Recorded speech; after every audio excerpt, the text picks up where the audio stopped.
வாழ்க வளமுடன். Healing hands education and healing centre தங்களை அன்புடன் வரவேற்கிறது. இதற்கு முந்தைய பதிவில் சக்கரங்கள் இம்பேலன்ஸ் ஆகியிருந்தால் என்ன நடக்கும், அதை எப்படி சரி பண்ணுறது அப்படின்றத இந்த பதிவில் சொல்லியிருந்தோம். இதுக்கு முன்னாடி பதிவு பார்க்காதவங்க டிஸ்கிரிப்ஷனில் அதோட லிங்க் இருக்குது, போய் பார்த்துட்டு வந்துடுங்க. அப்போ தான் தெளிவாக புரியும். இப்போ நம்ம சக்கரங்கள் எப்படி சரி பண்ணுறதுன்னு கற்றுப்போம். மொத்தம் 7 ஆதார சக்கரங்கள் சொல்லியிருந்தோம். மூலாதாரம், சுவாதிஷ்டானம், மணிப்பூரகம், அநாகதம், விசுத்தி, ஆகினை, துரியம். இந்த 7 சக்கரங்கள் சொல்லியிருந்தோம். அதோட லொக்கேஷனும் சொல்லியிருந்தோம். இப்போ ஒவ்வொரு சக்கரங்களுக்கும் ஒரு பீஜ மந்திரம் இருக்குது. அந்த பீஜ மந்திரங்கள் சரியான சவுண்டு, அந்த சரியான ப்ரொனவுன்சியேஷன், சரியான ஃப்ரீக்குவன்சி, வைப்ரேஷன் க்ரியேட் ஆகக்கூடிய அளவுக்கு நம்ம அதை சொல்ல அந்தந்த சக்கரங்கள் பேலன்ஸ் ஆக ஆரம்பிக்கும். சரி, இப்போ மூலாதார சக்கரத்தை கற்றுப்போவாங்க. எல்லாம் நேராக நிமிர்ந்து உட்காந்துக்கோங்க. உங்களுக்கு வசதியான ஆசனத்தில் உட்காந்துக்கோங்க. வஜ்ராசனம், பத்மாசனம், சுகாசனம். சுகாசனம்னா சமணம் போட்டு உட்கார்றது. இதில் எதிரானாலும் உட்காந்துக்கோங்க. இல்லை என்னால் கீழெல்லாம் உட்கார முடியாதுன்னா கூட பரவாயில்ல, சேரில் கூட உட்காந்துக்கோங்க. சேர் ஆசனம்னு சொல்லுவாங்க பார்த்தீங்கன்னா, சேரில் கூட உட்காந்துக்கோங்க. முக்கியமாக கவனிக்க வேண்டியது, முதுகுத்தண்டு, கழுத்து, தலை 3 நேர்கோட்டில் இருக்கணும். ஒரு அமைதியான இடத்துல போய் உக்காந்துக்கோங்க. யாரும் டிஸ்டர்ப் பண்ண வேணான்னு சொல்லிவிடுங்க கொஞ்ச நேரத்துக்கு. உங்கள் வீட்லேயும் ஒரு காட்டுப்பகுதி, மலைப்பகுதி இருந்தால் ரொம்ப நல்லது. அப்படிலாம் போக முடியாதுங்க. நான் வீட்டில் மொட்டை மாடியாக பரவாயில்ல, மொட்டை மாடியில் உட்காந்துக்கோங்க. இல்லை என்னால் வீட்டுக்குள்ளே தான் உட்கார முடியும், வீட்டுக்குள்ளே கூட உட்காந்துக்கோங்க. ஒரு உங்களுக்கு கம்ஃபர்ட்டாக உட்காந்துக்கோங்க, சரிங்களா? ஏன்னா நீங்கள் செய்ய ஆரம்பித்த பிறகு அடுத்த 10-15 நிமிஷம் 20 நிமிஷத்துக்கு உடம்புல வேறு எந்த அசையும் இருக்கக்கூடாது. அந்த மாதிரி நேரம் நிமிர்ந்து உட்காந்துக்கோங்க, சரிங்களா?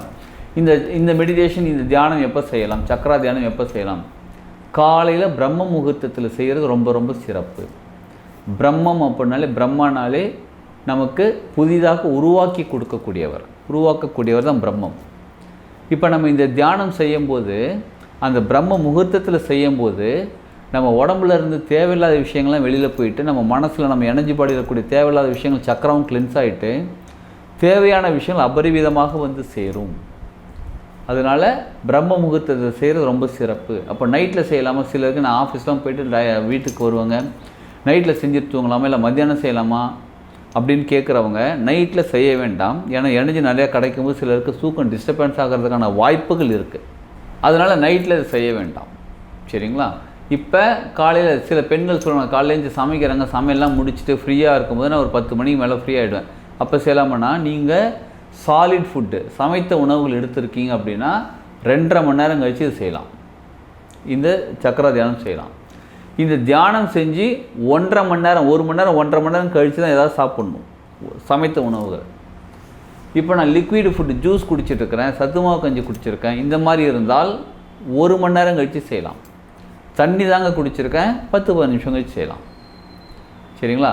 அப்போ இதை செஞ்சு முடிச்சுட்டு 1 மணி நேரம் கழித்து தான் நீங்கள் டீ, காஃபி ஆர் சத்துமாவு கஞ்சி, ஜூஸ் தான் குடிக்கணும். தண்ணி நீங்கள் 10 நிமிஷத்துக்கு அப்புறம் எப்போ வேணாலும் குடிச்சு. நேராக நிமிர்ந்து உட்காந்துக்கோங்க. முதுகு தண்டு, கழுத்து, தலை 3 ஸ்ட்ரெயிட் கோட், நேர் கோட்டில் அப்படியே ஒன்றா வச்சுக்கோங்க. உங்கள் உள்ளங்கைகள் இருக்குது பாருங்கள், உள்ளங்கைகள் மேல் நோக்கி உங்கள் தொடை மேலே வச்சுக்கோங்க.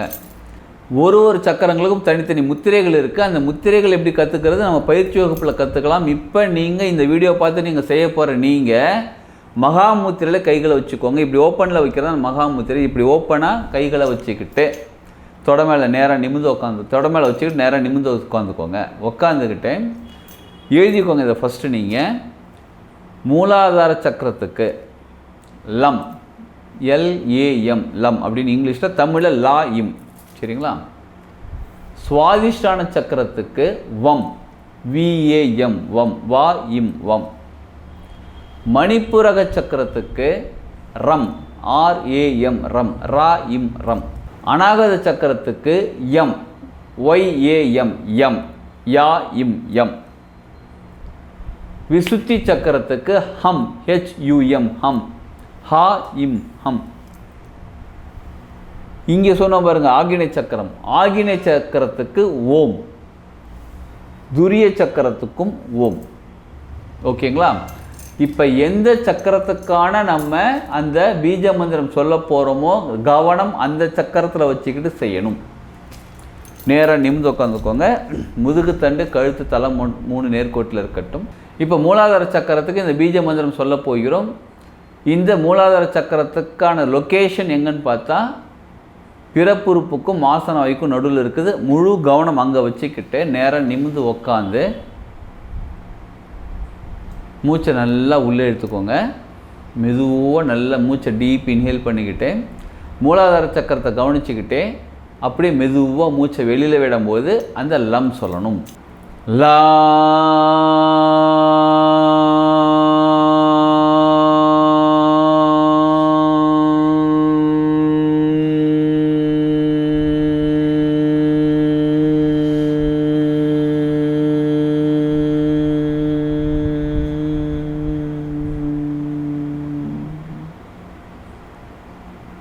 சரிங்களா?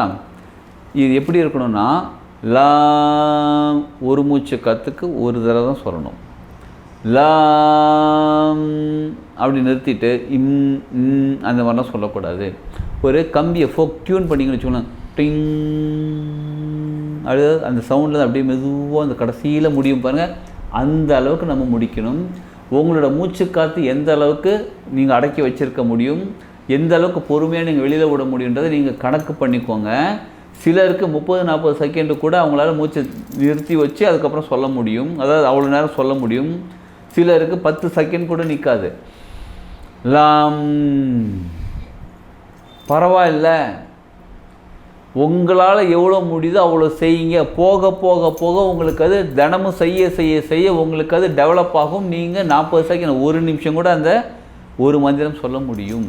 நீங்கள் எந்த அளவுக்கு மேக்ஸிமம் ஹை டியூன் லாம் அப்படின்னு கொண்டு கடைசியில் நிறுத்துறீங்க பாருங்கள், எந்த அளவுக்கு நீங்கள் சொல்கிறீங்களோ அந்த ஹையிலேருந்து லோ வரையிலும் நம்ம சக்கரால் இருக்கக்கூடிய அனைத்து வித தேவையில்லாத விஷயங்களும் வெளியில் போகும், சுத்தமடையும். சரி, இப்போ அடுத்தது வம். சரிங்களா? அதே மாதிரி தான். இப்போ உங்கள் கவனம் மூலாதார சக்கரத்தில் இருந்துச்சா? இப்போ அடுத்தது சுவாதிஷ்டான சக்கரம் வம். சரி, இப்போ ஒரு சக்கரத்துக்கு எத்தனை தடவை சொல்லலாம்னு கேட்டால் மினிமம் 3 தடவை சொல்லுங்கள். இப்போ வீடியோக்காக நான் ஒரு தடவை சொல்லிகிட்டு இருக்கேன். நீங்கள் ஃபஸ்ட்டு மூலாதாரத்தை 3 தடவை கம்ப்ளீட் பண்ணிவிட்டு லம் சொல்லி முடிச்சுட்டு அப்புறமா வம், அப்புறம் ரம், அப்புறம் எம், அப்புறம் ஹம், அப்புறம் ஓம், அப்புறம் ஓம். இங்கேயும் ஓம் தான். சரிங்களா? இந்த மாதிரி வரிசையாக வாங்க.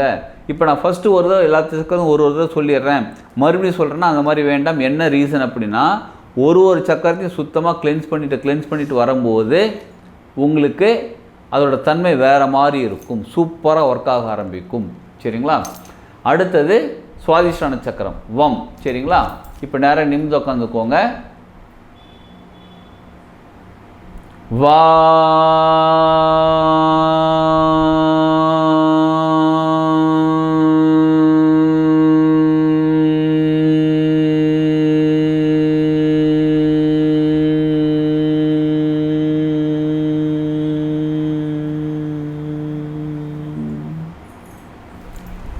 இப்போ நல்லா கவனிங்க.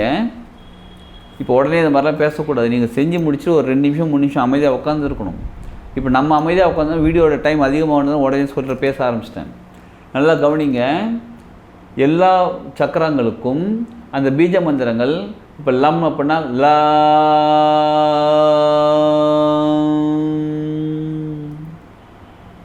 அதோட ப்ரொனவுன்சியேஷன் இருக்குது பாருங்கள், ஈக்குவலாக பேலன்ஸாக வரணும்.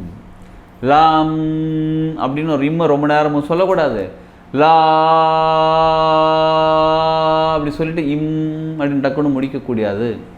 எல்லாமே பேலன்ஸாக இருக்கணும் ஒரு சக்கரத்துக்குமே. புரியுதுங்களா? சப்போஸ் உங்களுக்கு இதில் பற்றி அது கொஸ்டின் இருந்தால் நீங்கள் நம்ம வீடியோவில் வரக்கூடிய கான்டாக்ட் நம்பர் கான்டாக்ட் பண்ணி தெளிவடைந்த பிறகு அதுக்கப்புறம் நீங்கள் சொல்ல ஆரம்பிங்க.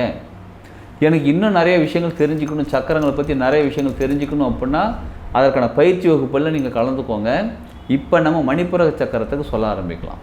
நேராக நிமிர்ந்து உட்காந்துக்கோங்க. மணிப்புரக சக்கரத்துக்கான மந்திரம் ரம். கரெக்டுங்களா? ஓகே. ரா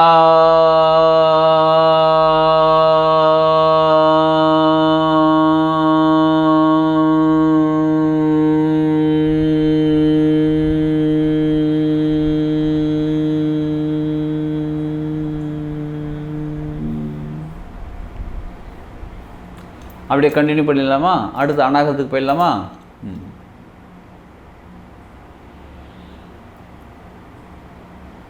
யா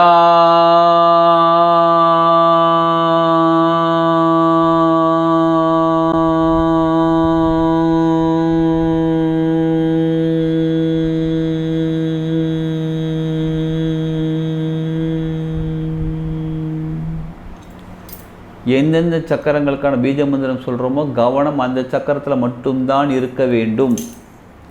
அடுத்தது தொண்டைக்குழி, இது விசுத்தி. கரெக்டுங்களா? ஓகே, வாங்க. ஹா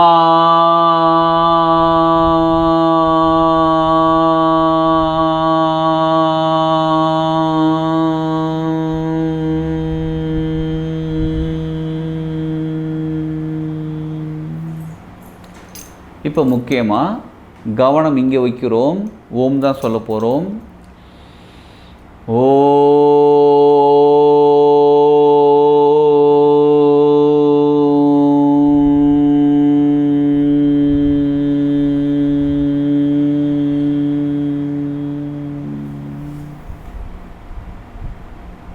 அடுத்தது துரியம்ல கவனம் வச்சுக்கிட்டு ஓ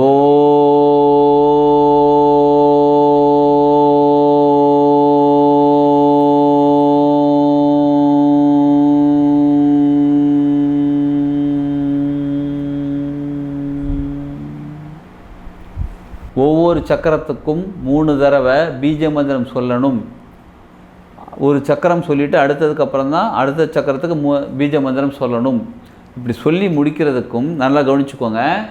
ஒரு சக்கரம் சொல்லி முடிச்சிட்டிங்க, அடுத்த சக்கரம் வர்றதுக்கு ஒரு நிமிஷமாவது அப்படியே அமைதியாக உட்காருங்க. இந்த பீஜ மந்திரம் சொல்லும் போது இருக்கக்கூடிய வைப்ரேஷன் பாருங்கள், அது எப்போ திரும்ப நமக்கு முழுமையாக பிரபஞ்ச சக்தி வந்து கிடைக்கும்? அந்த அமைதியாக இருக்கிற நேரத்தில் தான். அதனால் இந்த மந்திரங்கள் ஒரு பீஜ மந்திரம் சொல்லி முடிச்சுட்டு ஒரு சக்கரத்துக்கு சொல்லி முடிச்சுட்டு ஒரு நிமிஷம் டைம் கொடுங்க. 7 சக்கரத்துக்கு முடித்த பிறகு அட்லீஸ்ட் ஒரு 2-3 நிமிஷமாவது அமைதியாக உட்காந்துருங்க. டக்குன்னு ஏந்திரிக்க தோணாது, அப்படியே அமைதியாக உட்காந்துருங்க. அமைதியாக உட்காந்து முழு பிராணசக்தி, முழு பிரபஞ்ச சக்தி, எல்லா சக்தி முழுமையாக வந்து சேர்ந்து சக்கரங்கள் முழுமையாக கிளென்ஸ் ஆன பிறகு அதுக்கப்புறம் உங்களுக்கு ஒரு ஃபீல் கிடைக்கும். ஓகே, இப்போ ஏந்திரிக்கலாம். அப்போ நீங்கள் பொறுமையாக ஏந்திரிச்சுக்கோங்க. இப்படி தொடர்ந்து நீங்கள் தினமும் செஞ்சுக்கிட்டே வரும்போது சக்கரங்கள் கிளென்ஸ் ஆகும்போது நம்மளுடைய எனர்ஜி பாடி மாற ஆரம்பிக்கும், நம்ம ஆறாவோட சக்தி நிலை மாற ஆரம்பிக்கும். இது மாற மாற உங்கள் வாழ்க்கையில் உங்கள் உடம்பு ஆரோக்கியம், உங்கள் வாழ்க்கையில் என்னெல்லாம் வேணுமோ அவ்வளோ சூப்பராக நடக்க ஆரம்பிக்கும். செம்மையாக நடக்குங்க. உண்மையாக சொல்கிறாங்க, நீங்கள் அனுபவித்து பாருங்கள். தொடர்ந்து செய்யுங்க. எத்தனை நாள் செய்யலாம்ங்கிற தொடர்ந்து 48 நாள் செய்யுங்க. பெண்கள் பீரியட்ஸ் டைமில் செய்யலாமல் தாராளமாக இந்த பயிற்சி செய்யலாம். தொடர்ந்து 48 நாள் செய்யுங்க. அதுக்கப்புறம் உங்கள் வாழ்க்கையில் எவ்வளோ பெரிய மாற்றம் வருதுன்னு பாருங்கள். இதை பற்றி இன்னும் டீட்டெயில் நிறைய தெரிஞ்சுக்கணும் அப்படின்னா பயிற்சி வகுப்பில் கலந்துக்கோங்க. வீடியோவில் இருக்கிற நம்பர் கான்டாக்ட் பண்ணுங்கள். வேறு ஏதாவது தகவல் தெரிஞ்சினாலும் உங்களுக்கு சந்தேகம் ஏதாவது இருந்தாலும் தெளிவடைந்த பிறகு நீங்கள் இந்த மந்திரம் சொல்லுங்கள். வாழ்க வளமுடன்.